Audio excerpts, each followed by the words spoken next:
Hey guys, welcome back to the shop. This is going to be S&S 139. So we're doing better this week. You know, we had our little tragedy last weekend with Stella, where we lost Stella, but things getting better, and I'm in a lot better spirits now than I was then. Everything's doing good. Took it one day at a time, but you know, we got through it, and it was just amazing at again the condolences and the love that everybody shared for Stella and her passing. So thank you everybody that left me a very nice comment, whether it was on YouTube, Facebook, or an email or a message. I did read all of them, and there was a lot. So it's just amazing how loved Stella was and how missed she's going to be in the videos. You know, it's like a couple of them said that she would steal the show. I think the best clip, I'm gonna have to go back and find it for you guys and put it in another episode, is when I was doing the fireside chat. One of those episodes, I was reading the questions and answers, and I didn't know it, but behind me, she had got on screen behind me and was rolling around in the grass, you know, scratching her back. And that was a really funny moment with Stella in one of my videos there. So I'll pull that up one of these days and share it with you guys. So again, thank you everybody for your support you've been giving me through this, and I got a lot of really nice heartfelt messages from everybody out there, a lot of emails, lots of messages. So I also wanted to point this out. I got a few things that I'm going to go over here as typical with S&S. I got a card yesterday in the mail from the emergency veterinary clinic that I had taken Stella to, and even though that was a very short visit that I had with them, they were very kind enough to send me a card. And a lot of the messages and emails that I got, people were referring me to the Rainbow Bridge poem, and they sent me a copy of that poem here in this letter. And all the girls there, they all signed it. We got Liz, Adriana, Bree, and I'm sorry, I can't read that one. I can't make out that signature right there, but anyway, all the people that was working there, they all signed this card, giving me their sympathy, and the short time that they seen Stella, they could tell she was a very sweet dog. So that was really nice. You know, of course, I'm going to hang on to that and put that up there on my shelf, and something to remind me there of Stella. One more mention that I would like to make regarding Stella is one of my viewers. His name is Vic Patton. He made a donation to a nonprofit organization here in Pensacola, Florida, called South Bark Animal Rescue, and he made a donation on behalf of Stella. It was sort of like a memorial to her, and to help them out, because they rescue animals in need and try to find homes for them. So that was very cool of Vic to do that with his charitable donation there to South Bark. So Vic, thank you very much, and I'm sure South Bark really appreciates it too. So that's kind of what I wanted to go over with Stella for this week. I got a couple other things here that I'm going to mention. I got a couple viewer gifts that's come in we're going to talk about, and I don't necessarily have any machining for this episode, but what I did over the course of last weekend and this week, I tried my hand at electrolysis for rust removal. So I got some video of that. The tools that I showed last week that I had bought, the end mills and the drills, I wanted to try the rust treatment on that with the electrolysis. So that's what's going to be in this episode, and I might have a few clips here and there from my phone from the other job there. In my recent shop talk video, we went over carbide insert, you know, how to identify them using this engineer's black book. And I just wanted to mention, we had a lot of guys ask, hey, where can I get that book? This is available from all of your common sources. You know, go online and you can look at it. I've got a link to this in the video description for Amazon. If you'd like to purchase it through Amazon, you can go straight through that link and buy it right there. I think it's around $25, $26, something like that. But I know that you can pick it up from, you know, our regular industrial tool suppliers as well. You know, So links in the description box for the little black book. And we'll go back into this. There's a lot of really good info in there. So we're going to go back into this book and do some more about the nomenclature for the carbide tooling, and maybe even some other stuff, technical data around the shop. All right. So one of my viewer gifts that came in this week, very, very cool, from Matt Hood, and I did not catch where Matt was from, but he's not from here. Well, anyway, he sent me a gift card, a gift card for my local Joe Patty's Seafood. And I've shown Joe Patty's Seafood in some of my previous videos, and I've talked about it, but it is the nicest seafood market that I know of along the Gulf Coast. Anybody here will tell you that. So it's a really, really neat place. This is just a little brochure they sent with it. And this is kind of an example of what Joe Patty's offers down there at their market. They do sushi there and all the local Gulf fresh seafood. And they even import seafood from other parts of the country, like fresh tuna, sushi grade tuna. They got lobster from, up in the northeast, Keith Fenner area. And all kinds of other stuff down there. They have a wine shop there. They just got a lot of neat stuff, and located here in Pensacola, again, right there on Main Street, right on the bay.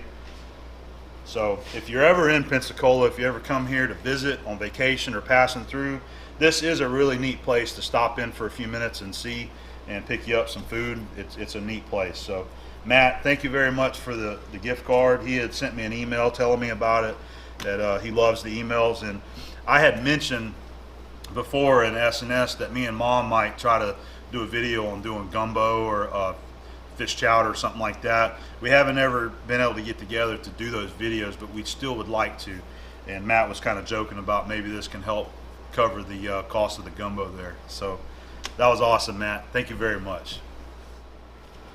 So I got another little group of viewer gifts that's come in just today that I opened up, and all this stuff is from Trevor Jarvis, and he is from Laomie, Illinois.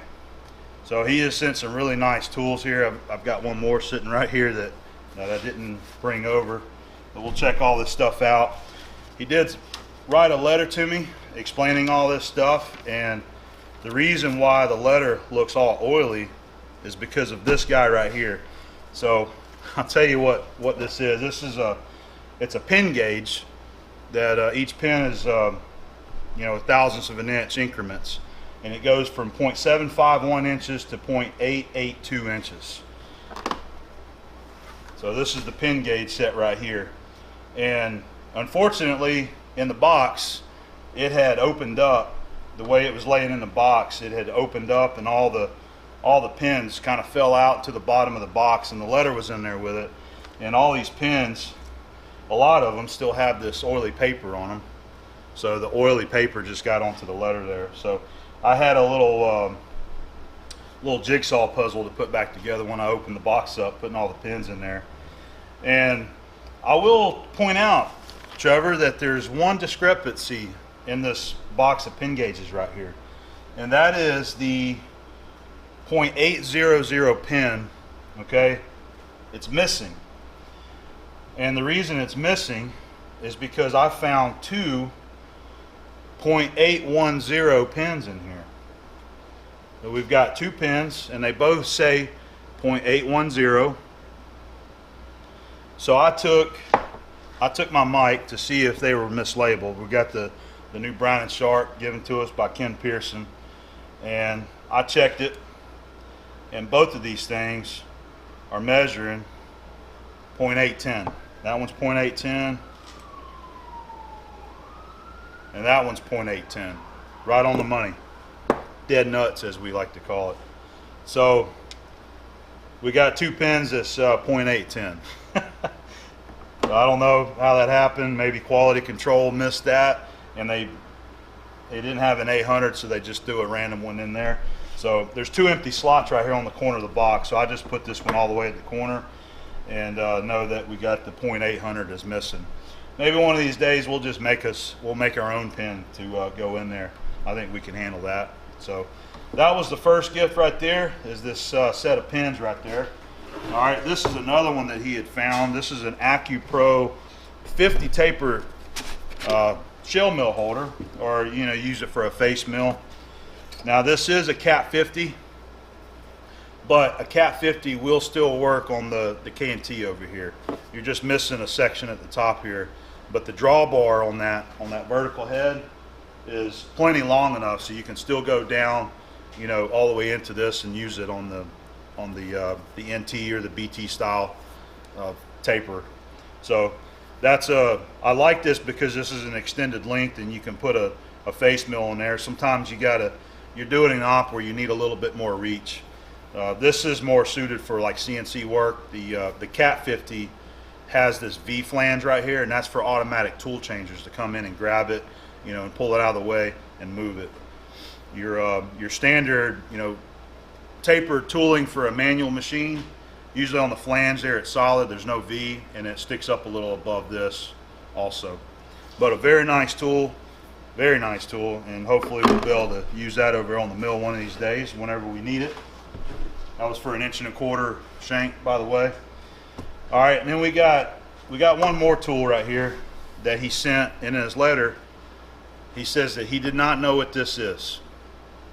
So before I tell you what this is, I'm sure a bunch of you guys are out there guessing what this is, right? What's really neat about this is I've never actually seen one of these in my hand before. I've never used one before, but I do know what it is, and I'll tell you what it is. This is a chuck for a 5C collet, and the way it works, I believe there's a tool missing for this, but we can still make it work, especially for demonstration purposes right here.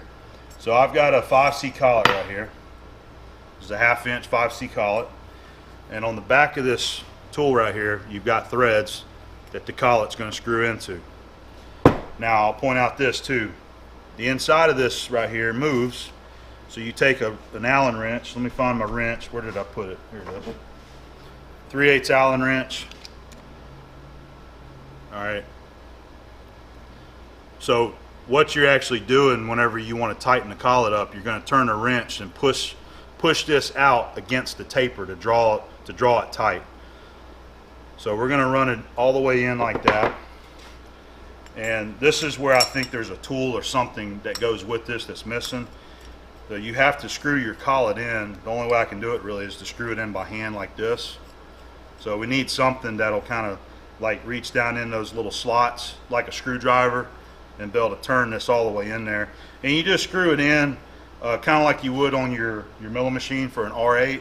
Just kind of screw it in until you get really close to it. All right, it's screwed into the back there in the threads. And we're going to take a 1/2 inch rod, and you see it's sliding in there nice. It's already a nice fit. Then you take your wrench,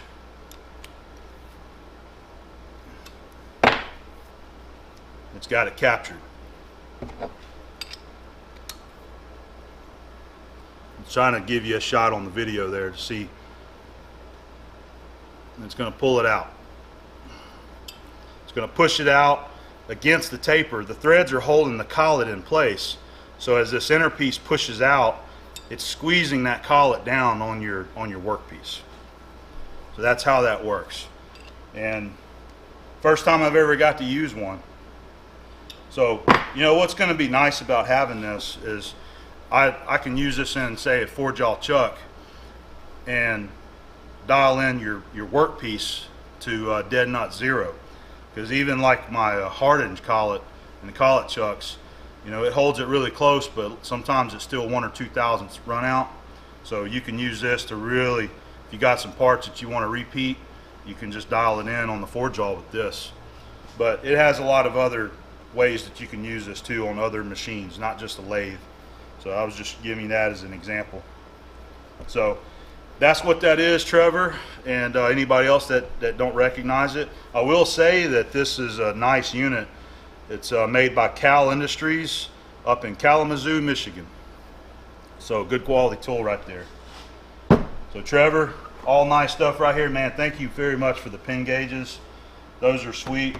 I've never really practiced using this kind of stuff a lot, but I know they're very useful for certain things when you're trying to fit something or figure out a size on a part that you're machining. So we'll put those over there with our other pin gauges, and hopefully we'll put them to use around here. So thank you very much, Trevor. I got a new little project that I'm going to try it around the shop here. This is the very first time I've ever tried to do rust removal with electrolysis. So this is something that I watched Keith Rucker do on his channel whenever we were restoring the Oliver table saw. And I've gone back and reviewed his video and taken notes. I'm going to try to attempt to do what he did. And I know there's some other videos out there on YouTube. I checked out another one where a guy was using a 5-gallon bucket.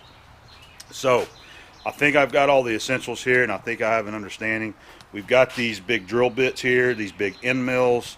I've also got these Williams end wrenches here I want to try to clean.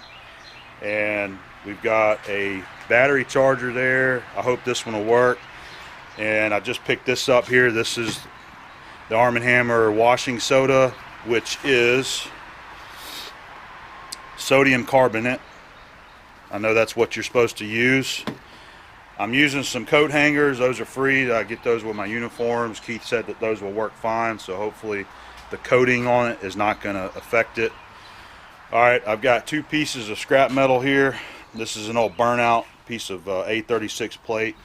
And on that side, I've got another piece of old steel that I found out here by the drill press that was rusty. So I drilled some holes to hang them in here. I've got them connected with the wire. There's another end mill right there.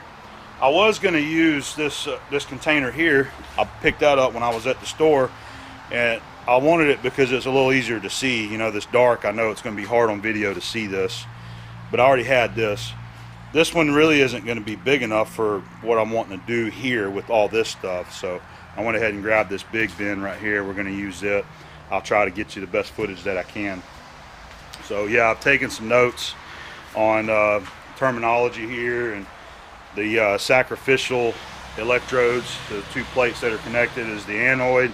That is where the positive cable will be hooked to. We'll hook the positive to that.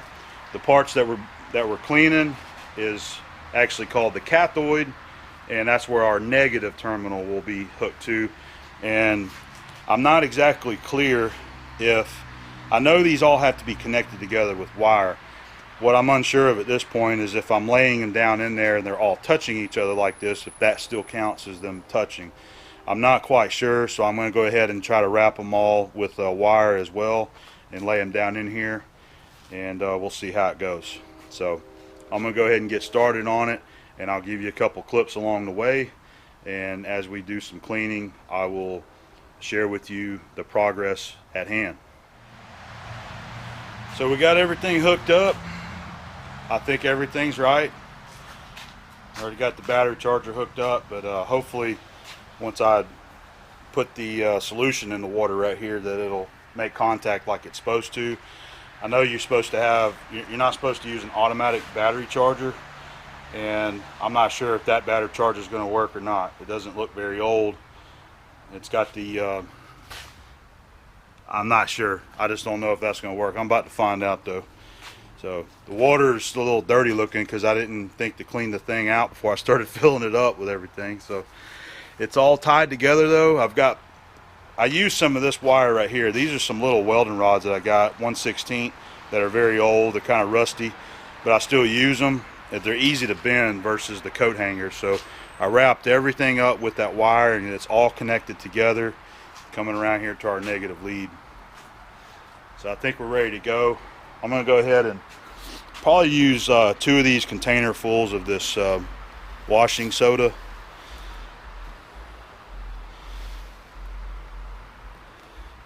And that little flap is causing it not to want to pour out of there. Okay, this is probably more than I need, but I'm going to go ahead and use it since I got it. So 2 of those. I'm just going to get this mixed up, get it all dissolved, and then I'll pour it in here. All right, I think I got it all dissolved.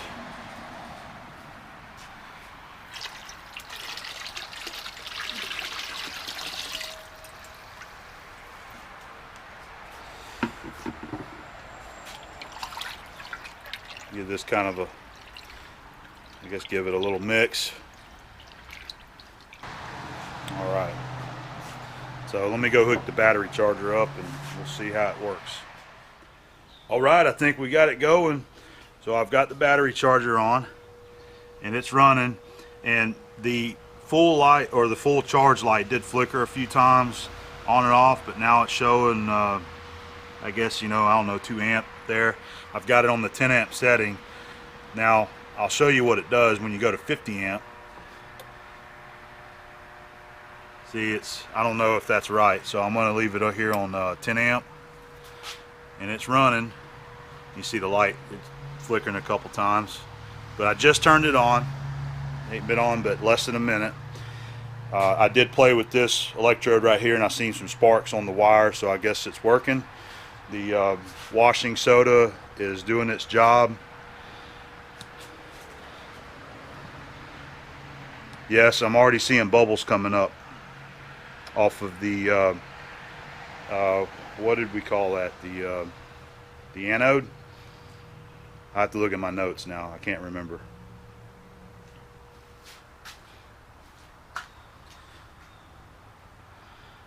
Yep. All right, I think we're cooking. So we've got our little science experiment happening, and I'm going to monitor it all day, but most likely, depending on the results, I might let this go through the whole weekend. Today is Saturday morning, so we'll at least let it run until tomorrow, possibly till Sunday evening, and we'll bring you back, okay? We've been brewing now for 24 hours. It's the next day, Sunday morning. It's about 9 o'clock. We're going to check out the results. I hope this comes out on video. We got a little glare on the water, I'm sure, but you know what? It looks like it's working for me, and I'm really excited about that because, again, this is the first time I've ever done this before. So it's excellent whenever you can get some results. Maybe this is a little better here. It definitely looks like it's doing something. All of the tools have that powdery surface on them. I remember seeing that whenever Keith Rucker did the tabletop, and he went in there and he Scotch-Brite everything down, and it, pushed all the dust off of it. So even the cutters down there look like that they're clean. So what I'd like to do is go ahead and turn this sucker off because it's still running right now. I don't know if this will come up on video. We're going to try it, but you can kind of see how everything's moving around. I'm still seeing the the bubbles coming up off the anodes here. I can see bubbles coming up from the bottom. So I'm going to set up the other camera right here. I got it set up like more of a higher tripod, and I'll get a shot. We'll turn this thing off, and we'll start pulling some tools out and seeing what we see.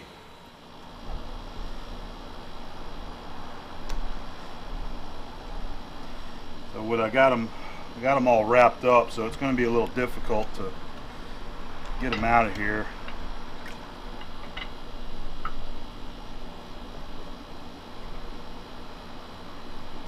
The rust is coming off. Looks like I'm just going to have to hit it with some Scotch-Brite.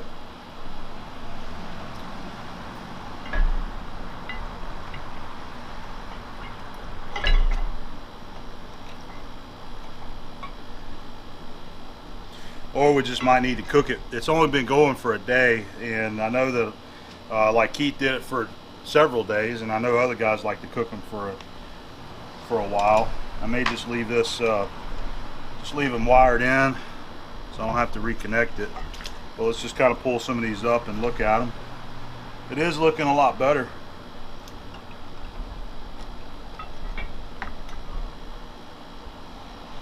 These are some Williams Super Inches. Much better than when I brought them in. This one isn't a Williams, this is a Fairmount, but it was kind of included with the stack of wrenches there. I want to look at them cutters and that drill, one of the drills, and see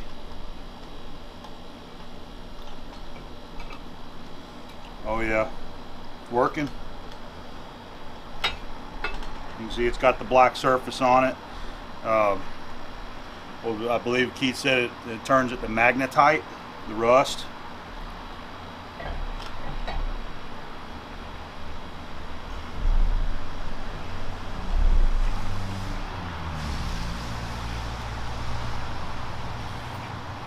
You can see where all the rust was on it, all the black. That was all rust. That's a welding. I'll just have to kind of hook everything back in here. I want to see what these are looking like.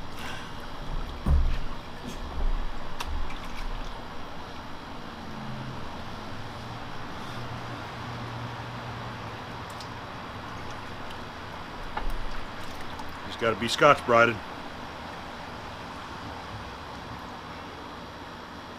Very cool. I think it's going to work good, guys. I'm happy with it. But I'm going to go ahead and I'm going to put all this back in here, and I'm going to turn it on for another day. At least for another day. I'm going to go ahead and rub them all down just a little bit with some Scotch-Brite, and I'll hook them all back up, and we'll let them soak for another day. I will point out, I did grab another couple tools this morning from the flea market. This is another Williams, one of the super wrenches. And the reason why I got this, you see it's cut off. It's 1 5/8. This is the size that I use on the American pacemaker at work for the tailstock and also the tool post nut. And I have this same exact wrench that I use. You know, it's the full size, so it's much longer. You know, it looks more like this wrench right here. So this will be nice, you know, with the end cut off. I'll have a short throw there also, because when the tailstock is up close to the carriage, whenever you're working and you're having to back off on the tailstock, you got to get in there, and there's 4 big nuts that you have to loosen. I think this will be nice, a nice addition to the tools that I use on the lathe. So I paid a few bucks for it. I'm gonna throw it in here and let it do some soaking too, and then I just picked these up to use at work also, just some 10 snips. I paid $1 for them. So we're going to do some more soaking, and when we get through this, I'll bring it back and we'll look at them one more time. All right, so this is after, let's see, this is the 3rd day of the electrolysis in the tank over here. Finally just pulled everything out and gave it a hose down. I haven't really buffed anything yet, but that's what I'm about to do. And I'm pretty pleased with the results. This is a pretty, I guess this would be a pretty inexpensive way to do this type of rust removal.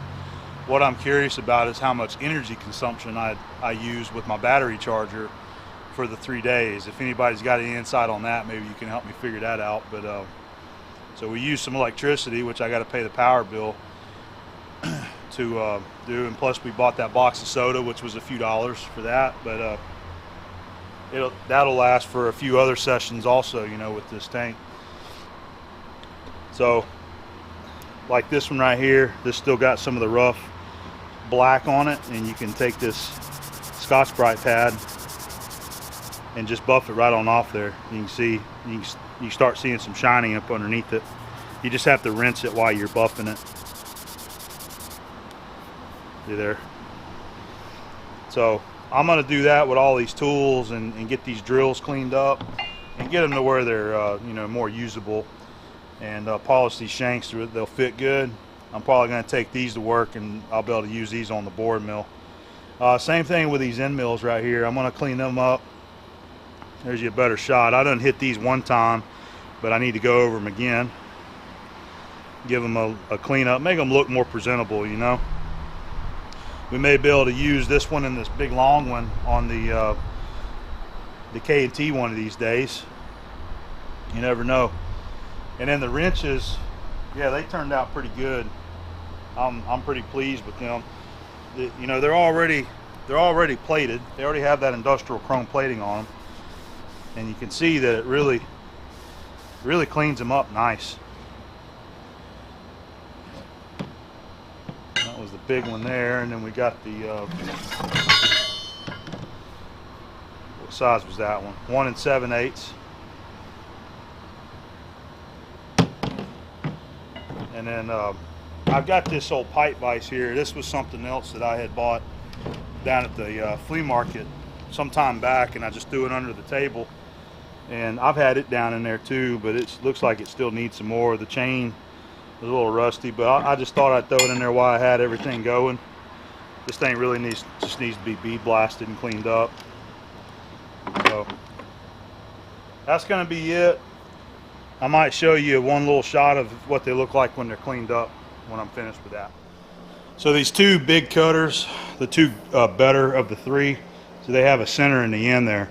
So what you can do is chuck you a center in your chuck and get it indicated, or use a 3-jaw, whatever, and just run this between center and easily use it with your emery cloth to polish the shank. And what it also does is it's a nice way to hold the tool, so I can come in here with my Scotch-Brite and just kind of work these inside of these fluted areas and really try to clean them down, make them look a little better. And that's working real good. That's a lot easier than trying to hold it with your hand and clean that. But most of the thick stuff is off there. It's that last layer that it's really stuck to it that just takes a little bit of buffing. And I don't have to get this stuff off here. I just want to try to pretty them up a little bit. But I'd like these two cutters ready, so if I ever need those, we can use them. So again, just run it between centers, and I'll show you right here. You just take them very lightly. You don't want to do it on the cutting edges, but up here on the shank, it isn't going to hurt it right here. And it's got it cleaned up pretty well right there. I'm going to clean this by hand a little bit more. Let's see what that one says right there.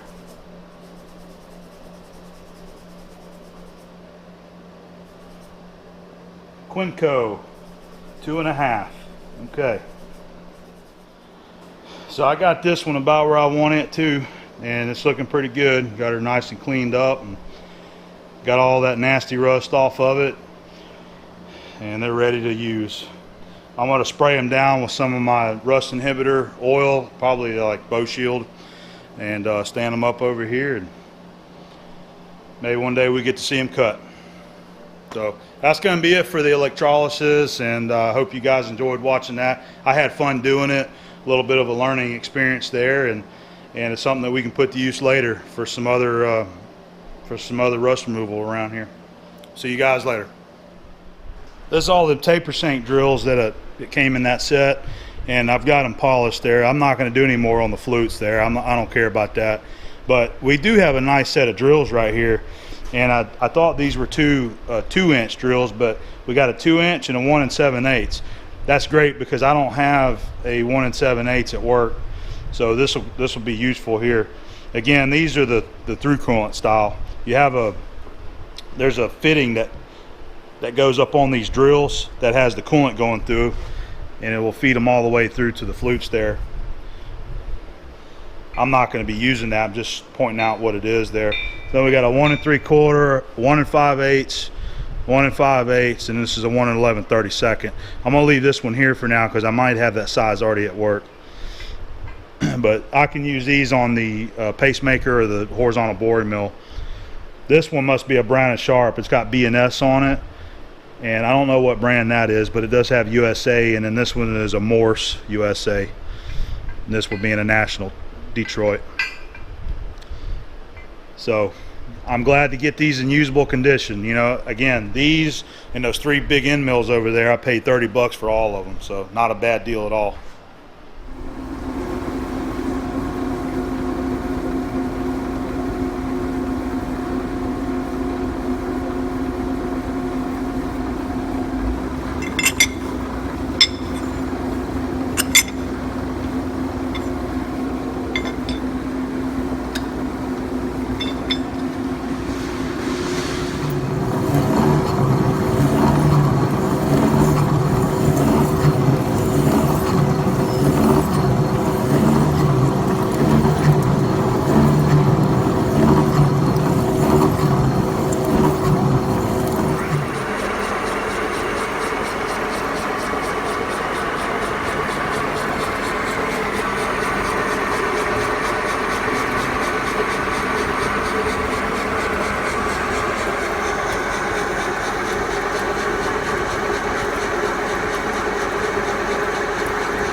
So I've been milling on this Clevis here, and what I had to do was flip it over so that I could get to the other side, because my cutters won't reach all the way through there.